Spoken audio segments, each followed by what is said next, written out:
grâce à ces caméras, on a pu pénétrer un peu en fait leur quotidien, vraiment aux frontières de la mort, au combat. Ils y vont avec toutes leurs tripes. Quand ils sont revenus, on les a vus, ils étaient vraiment contents d'être vivants une journée de plus.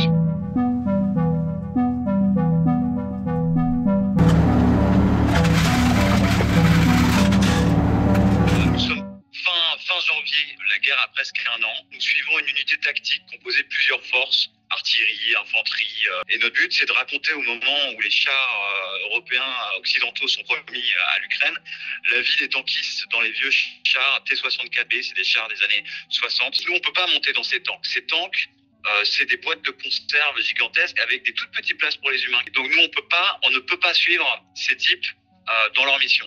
Donc l'idée, c'est de mettre des caméras. Sur les images, on voit le char démarrer, puis après tout son trajet jusqu'à atteindre en fait l'objectif identifié par le droniste et l'état-major. On voit le char tourner dans cette haie et se dissimuler et observer ce qui se passe au-delà de la haie, en l'occurrence l'ennemi, les lignes russes qui se situent à peu près à 800 mètres.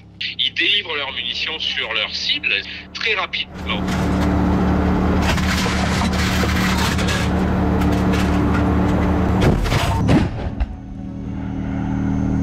Les tirs s'effectuent dans une période qui dure peut-être 3 minutes, les 10 tirs délivrés.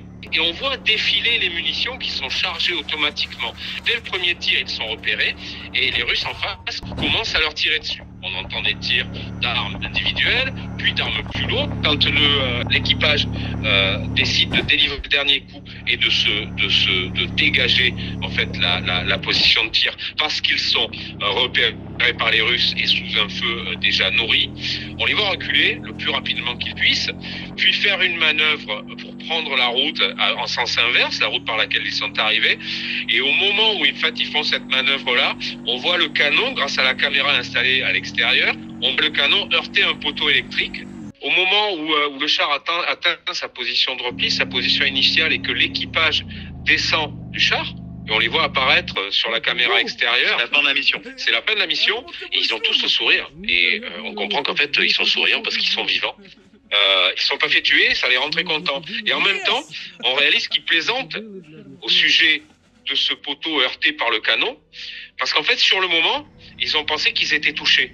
Et ça les a bien soulagés de réaliser que c'était un poteau. Il y en a qu'un dans la manœuvre, je pense qu'un des trois qui a vu que c'était le poteau et qui explique aux autres ce qui s'est passé. Mais sur le moment, ils ont été terrifiés, ils ont pensé qu'ils avaient pris un impact.